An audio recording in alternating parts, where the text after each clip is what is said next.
Кыргызстандын тарыхы боюнча сабактарды баштайбыз. Бөлөк предметтерден айырмаланып, Кыргызстандын тарыхы боюнча сабактар лекция формасында өтөт.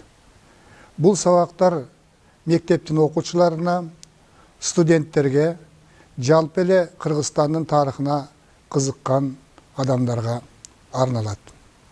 Өзүңүздөргө белгилүү, эгемендүүлүктүн шартында Кыргызстандын тарыхы предмети мектептер үчүн, жогорку окуу жайлар үчүн жана атайын билим берүүчү окуу жайлар үчүн милдеттүү окула турган предметтердин катарына кирди. Мектептин окуучулары дагы, студенттер дагы Кыргызстан тарыхы боюнча мамлекеттик экзамендерди тапшырышат. Карапайым калктын дагы өзүнүн ата мекенинин тарыхына болгон кызыгуусу жогорулады. Ушуга байланыштуу Кыргызстан тарыхы боюнча өтүлө турган сабактарды жалпылап, байыркы доордон азыркы мезгилге чейинки тарыхын лекция түрүндө берүүнү чечтик. Бүгүн Кыргызстан тарыхы боюнча биринчи киришүү лекциясы. Бул лекциянын темасы тарых илими жөнүндө жалпы түшүнүк деп аталат. Бул тема боюнча лекция эки бөлүктөн турат. Лекциянын биринчи бөлүгүндө тарых сабагынын предмети, түзүмү жана максаты жөнүндө сөз болот. Тарых илим катары байыркы Грецияда пайда болгон. Орусча история деген түшүнүк да гректин история деген сөздөн алынып, изилдөө, баяндоо, өткөн окуялар жөнүндө айтып берүү дегенди түшүндүрөт. Тарыхтын атасы катарында илимде Геродот эсептелет. Ал байыркы Грецияда биздин заманга чейинки 5-кылымда жашап өткөн. Геродот байыркы Грецияда жашап, гректер менен перстердин ортосунда 50 жылга созулган, биздин заманга чейинки 500-жылдан 449 жылга чейинки ортосундагы эс алуулар менен жүргөн согуштар жөнүндө шарттуу түрдө тарых деп аталган китеп жазган. Ошол китебинде ушул кыргыздардын, түрк тилинде сүйлөгөн элдердин, Борбордук Азияда жашаган, азыр жашап аткан элдердин, анын ичинен кыргыздардын ата бабасы катарында эсептелген скифтердин, же болбосо сактардын жашоо турмушу, маданияты жөнүндө баалуу материалдар камтылган. Байыркы доордо пайда болуп, өнүгүп келген тарых илими азыркы мезгилдеги илимдердин барктуусу жана нарктуусу болуп эсептелет. ЮНЕСКОнун рейтинг таблицасы боюнча тарых илими учурдагы 2000ден ашуун илимдин тармактарынын ичинен тил илиминен кийинки экинчи орунда турат. Бекеринен тил илимдин энеси, тарых илимдердин атасы деп айтылбайт. Тарыхый өнүгүүнүн маселелерин түшүндүрүү боюнча байыркы доордо эле эки бири-бирине карама каршы багыт пайда болгон. Анын биринчиси тарыхты идеалисттик түшүнүү, экинчиси тарыхты материалисттик түшүнүү. Тарыхты эки түрдүү түшүнүүнүн ортосунда бири-бирине карама каршы келген эки багыт бар. Идеалисттик багыттын окуусу боюнча коомдук турмушту адамдардын аң сезими аныктайт. Коомдун экономикасындагы материалдык чөйрөдөгү бардык өзгөрүүлөр ошол аң сезимге баш ийет. Коомдук өнүгүүнүн негизин адамдардын руханий, моралдык деңгээли түзөт. Тарыхты адамдар жасашат, ал эми адамдарга акыл эсти Кудай берет деген түшүнүк үстөмдүк кылган. Бул түшүнүк тарыхты идеалисттик түшүнүү байыркы доордон баштап 19-кылымдын ортосуна чейин үстөмдүк кылып келген. 19-кылымдын ортосунда көпчүлүккө белгилүү тарыхты түшүнүүдө марксисттик окуу пайда болгон. Марксисттик окуунун пайда болушу менен мында коомдук турмушту аң сезим түзбөстөн материалдык өндүрүштүн деңгээли аныктайт.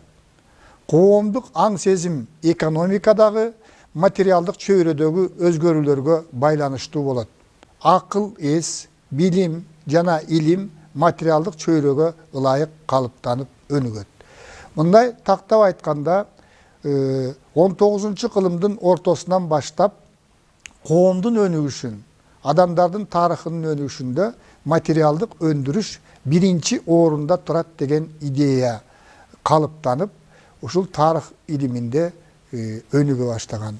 Бул көз караш советтик тарыхнаманын негизин түзгөн. Азыркы мезгилде дагы батыштын айрым өлкөлөрүндө илиминде идеалисттик көз карашты жактаган окумуштуулар бар. Ал эми советтик доорду басып өткөн биздин СНГнын мамлекеттеринде, анын ичинен Кыргызстанда көбүнчө билим берүүдө материалисттик көз караштын негизинде жүргүзүлөт. Эми негизгиси тарых сабагы эмнени окутат? Анын предмети кандай аныкталат деген суроого токтололу. Бул тарых илиминин предметин аныктоодагы бул субъективдүү нерсе. Ал ар бир окумуштуунун өзүнүн жеке көз карашына байланыштуу болот. Идеалисттик көз караштагы окумуштуулар тарыхты өзүнчө аныктама беришет. Ал эми материалисттик көз караштагы окумуштуулар дагы окуу китептеринде ар түрдүү аныктамаларды беришет. Бирок негизинен ушул чыгып аткан окуу китептеринде төмөндөгү аныктама басымдуулук кылат. Тарых бул адам коомунун өткөндөгүсүн жана учурдагы абалын хронологиялык тартипте жана өз ара байланышта окутуучу илим. Бул негизги тарых илиминин негизги талаптарынын бири болуп өткөн окуяларды байыркы доордон азыркы мезгилге чейин хронологиялык тартипте жана өз ара байланышта ошондогу болуп аткан мыйзам ченемдүүлүктөрдү көрсөтүү менен баяндоо. Окуу китептеринде биз жогоруда айткандай мындан тышкары дагы аныктамалар бар. Тарых илиминин негизги бөлүктөрү бар. Негизинен 3кө бөлүнөт. Биринчи дүйнө тарыхы, же болбосо жалпы тарых деп коет. Экинчи чоң бөлүмү бул континенттердин тарыхы, тагыраак айтканда Азия өлкөлөрүнүн тарыхы, Африка өлкөлөрүнүн тарыхы, Европа өлкөлөрүнүн тарыхы деп континенттердеги мыйзам ченемдүүлүктөрдү көрсөтүш үчүн ушундай тарыхтын өзүнчө бөлүмү бар. Ал эми үчүнчү негизги бөлүмү мына дүйнөдө азыркы мезгилде 200дөн ашык мамлекеттер бар дейт.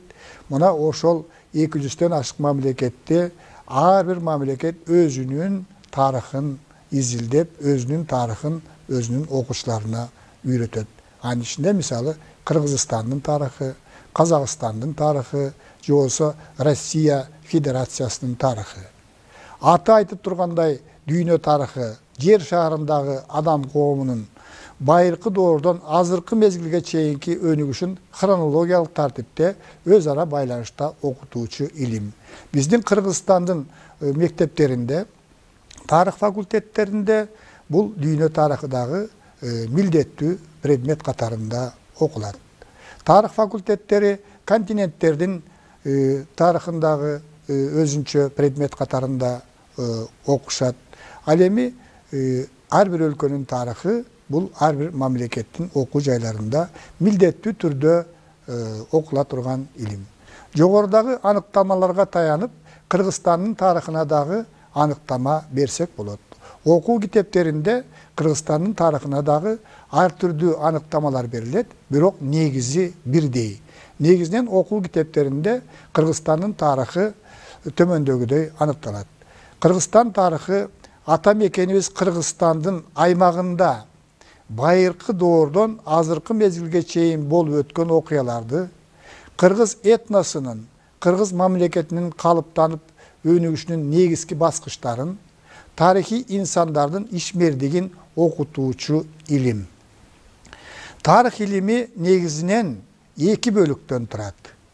Бул arxeologiya ilimi jana etnografiya ilimi. Arxeologiya ilimi iki sözden bul Grektin sözünden alıngan.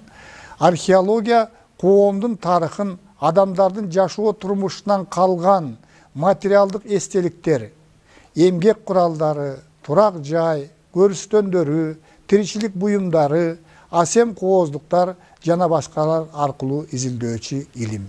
Etnografiya bolsa, elderdin materialдык jana ruhani madaniyatın ötkön tarihi doğrulardagı özgöçölüktörün, özara baylanışların, oşondo ele adamzatın madani turmuşundagı jalpı mıyzam çenemdülüktörді izilдөөчү ilim.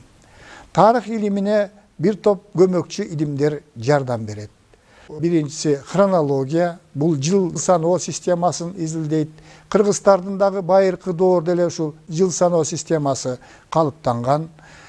Палеография, жазуунун тарыхын, жазуу эстеликтерин талдайт. Нумизматика, ар кандай материалдардан, таштан, колодон, күмүштөн, алтындан, жана башка нерселерден жасалган монеталарды, акча каражаттарын, медаль жасоо искусствосун талдайт. Эпиграфика, ташка, металга, сөөгкө, жыгачка, жана башка нерселерге түшүлгөн жазуунун тарыхын чечмелейт. Генеалогия, бул кыргыздардын санжырасына окшош, уруктардын, уруулардын, элдердин келип чыгышын баяндайт. Геральдика, мамлекеттердин, шаарлардын, уруулардын, жеке адамдардын гербтерин же болсо Кыргызстарда тамгалар болгон ар бир уруунун ошолорду изилдөөчү илим. Топономика, жер суу аттарынын тарыхты таржымалын чечмелейт. Сфрагастика, бул печаттарды изилдөөчү илим. Тарых илиминин өнүгүшүндө өзгөчө ошо тарыхтын өзүндөгү булак таануу жана тарых таануу илимдери маанилүү орунда турат. Булак таануу, орусча источниковедение, тарихи булактарды талдоо жөнүндөгү илим. Ал эми тарых таануу, орусча историография деп коет, бул тарых илиминин өзүнүн тарыхын изилдөөчү илим. Эми ар бир илимдин өзүнүн изилдөө ыкмалары болот. Ошол сыяктуу эле тарых илиминин дагы өзүнүн изилдөө ыкмалары бар. Аларга биринчи кезекте биз аныктама бергенде дагы улам-улам кайталап аттык. Бул хронологиялык ыкма. Тарихи материалдарды хронологиялык тартипте баяндоо. Экинчи, синхрондук ыкма. Коомдо болуп жаткан тарихи окуяларды бир учурда талдоого алуу. Дихрондук ыкма. Тарихи окуяларды баскычтарга бөлүп кароо. Тарихи моделдештирүү деген ыкма бар. Бул тарихи окуялардын өнүгүшүнүн моделдерин, окшоштуктарын аныктоо.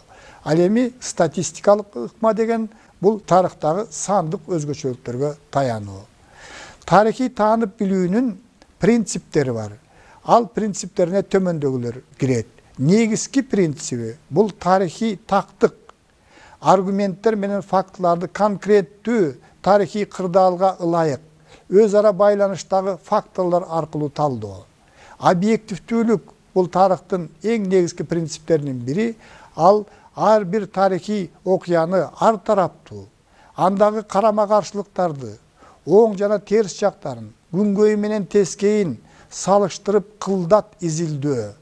Социалдык көз караш бул тарихи окуялардын тенденциялуу, тактап айтканда бийликтеги партиянын, таптын, элдин, социалдык топтордун кызыкчылыктарын эске алуу, байланышын эске алуу. Мисалы, Совет доорунда негизинен тарыхты иликтөө, чыгарылган тиянактардын бардыгы тең ошол бийликте турган КПСстин талабына, анын съездеринин чечимдерине ылайык чыгарылчу.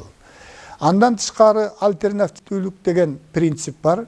Бул объективдүү талдоонун натыйжасында тигил же бул тарихи окуялардын болушун же болбошунун себептерин талдоо. Мисалы, 1916 жылдагы көтөрүлүш сөзсүз түрдө эле болуш керек беле, же бул көтөрүлүштү болтурбай кое турган шарттар бар беле деген маселени карайт.